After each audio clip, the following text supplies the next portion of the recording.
அனைவருக்கும் வணக்கம். ஸ்மிருதி அகாடமிலேருந்து உங்கள் தம்பையா பேசுகிறேன். இந்த சேனலோட மிக முக்கியமான நோக்கமே உலகத்தில் உள்ள கடைகோடி தமிழனுக்கும் ஆங்கில பயிற்சிங்கிற இந்த மிக முக்கியமான தேவையை கொண்டு போய் சேர்க்கறது தான். அதனால் இந்த வீடியோவை கட்டாயமாக கடைசி வரையிலும் பாருங்கள். சப்ஸ்கிரைப் பண்ணுங்கள், லைக் பண்ணுங்கள், ஷேர் பண்ணுங்கள், மறந்துடாமல் பெல் பட்டனை ப்ரெஸ் பண்ணுங்கள்.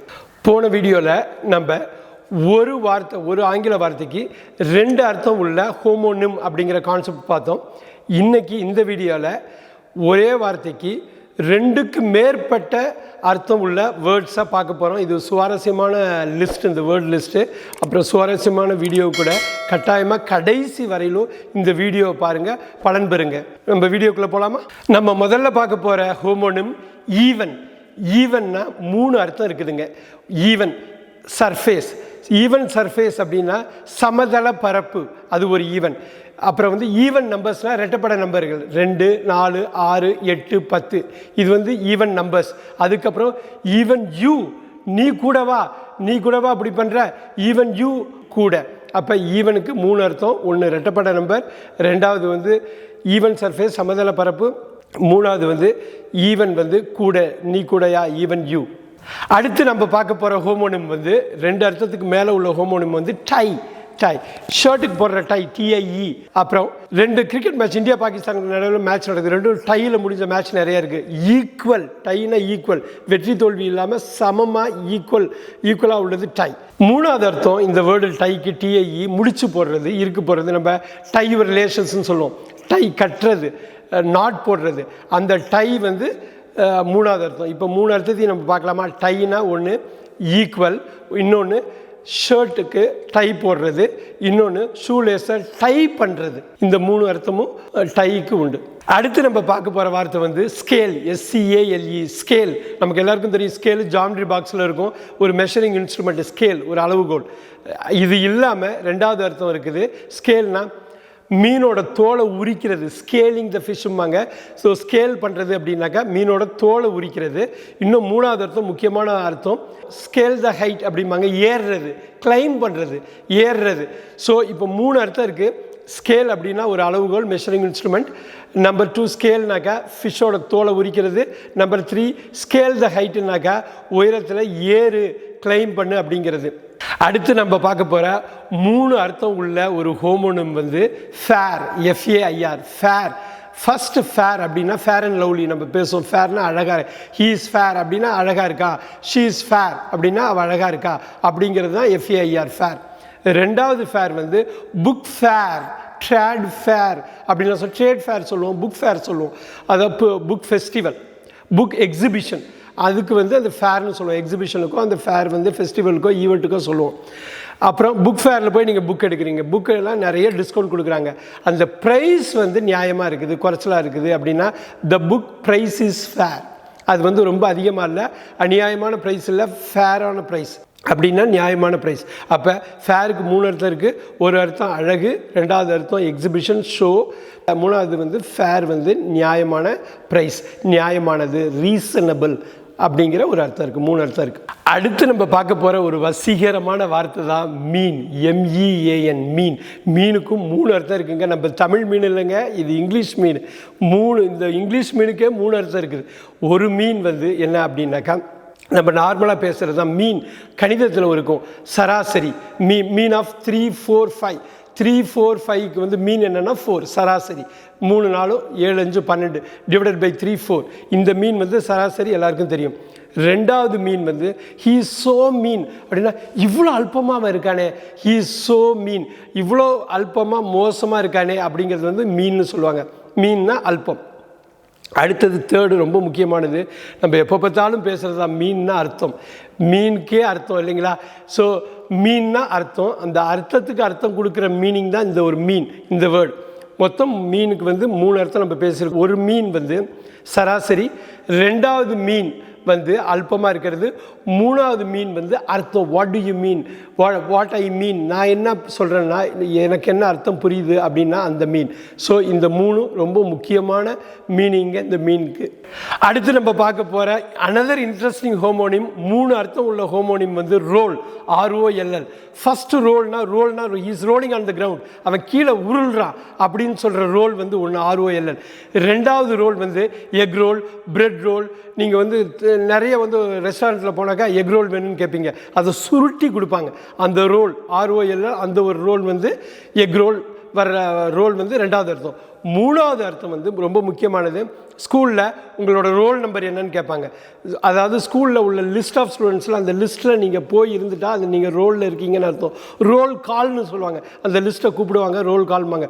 ரோலுங்கிறது லிஸ்ட்டுங்கிற இன்னொரு அர்த்தத்தில் வருது. ஆகவே 3 அர்த்தம் இருக்குது. ஒரு அர்த்தம் ரோலுங்கிறது உருள்றது, இன்னொரு அர்த்தம் ரோலுங்கிறது சுருட்டுறது, மூணாவது ரோலுங்கிறது லிஸ்ட்டில் இருக்கிறது. அடுத்து நம்ம பார்க்க போகிற வார்த்தைக்கு நிறைய மீனிங் இருக்குங்க, உண்மையிலே நிறைய மீனிங் இருக்குது. ரொம்ப சுவாரஸ்யமான வார்த்தை கூட. பார், BAR, பார். முதல் அர்த்தம் வந்து bar association, attorney association, lawyer association சொல்கிற அந்த வக்கீல்களோட அசோசியேஷனுக்கு பேர் பார்னு சொல்லுவாங்க, பார் அசோசியேஷன். அதுக்கு அடுத்த வார்த்தை பார் வந்து சாக்லேட் பார்.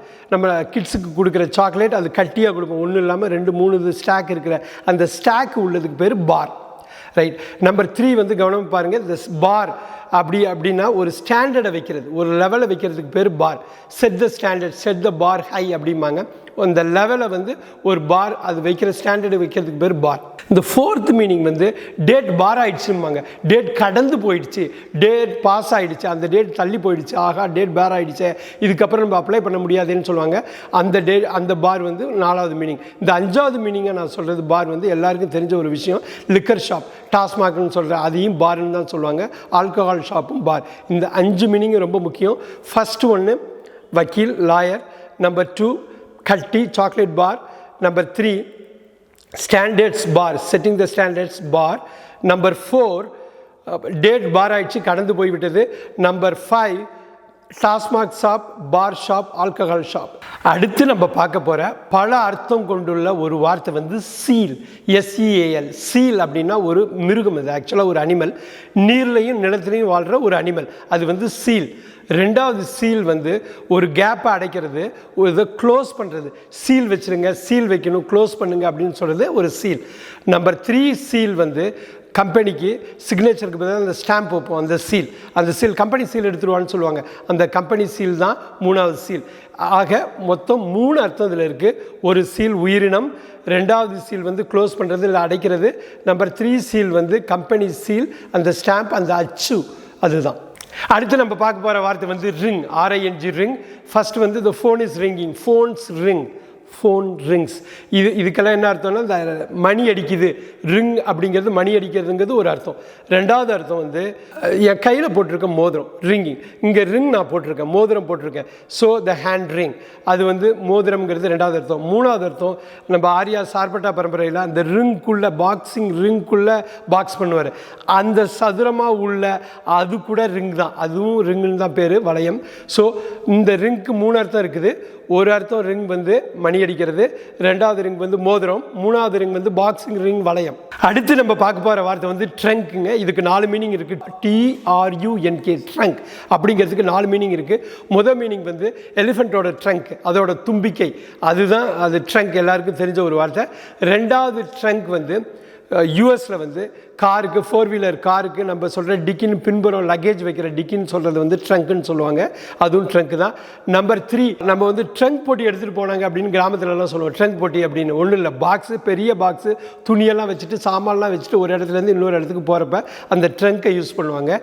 4வது ட்ரங்க் வந்து மரத்தோட தண்டு பாகுங்க. தண்டு பாகம்னா கிளையையும் வேறையும் இணைக்கிற அந்த actual body of the tree இருக்கு இல்லைங்களா, அதை தான் ட்ரங்க்குன்னு சொல்லுவாங்க.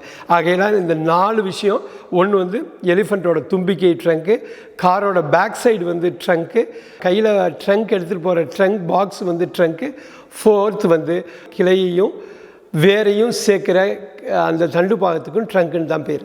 அடுத்து நம்ம பார்க்க போகிற ரொம்ப சுவாரஸ்யமான ஒரு வார்த்தை வந்து நோட், NOTE.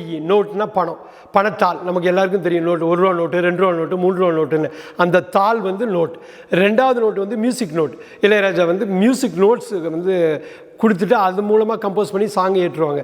ஸோ நோட்ஸ், இசையோட நோட்ஸு, இசை குறிப்பு. நம்பர் 3 வந்து ஒன்றுக்கு ஒன்று சம்மந்தப்பட்டது தான்.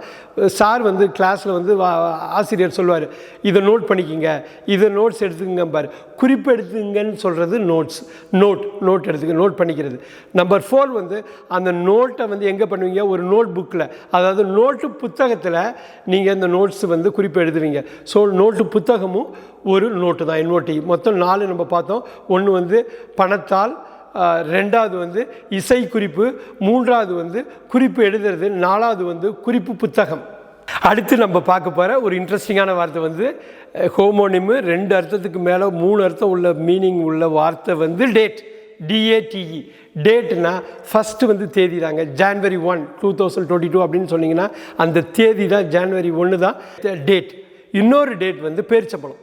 பேரிச்சங்காலம் கிராமத்தில் பார்ப்போம், பேரிச்சம்பழம் இருக்கும், அதுதான் டேட். அந்த படத்தையும் டேட்டுன்னு தான் சொல்லுவாங்க.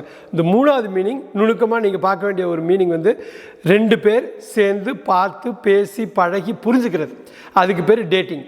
He went on a date with a girl அப்படின்னு நம்ம சொல்லலாம். இப்போ இந்த 3 அர்த்தமும் நம்ம பார்க்கலாம். டேட்னா தேதி, இன்னொரு டேட்னா பேரிச்சம்பழம், இன்னொரு டேட்னா 2 பேர் சேர்ந்து பேசி பழகி புரிஞ்சுக்கிறது.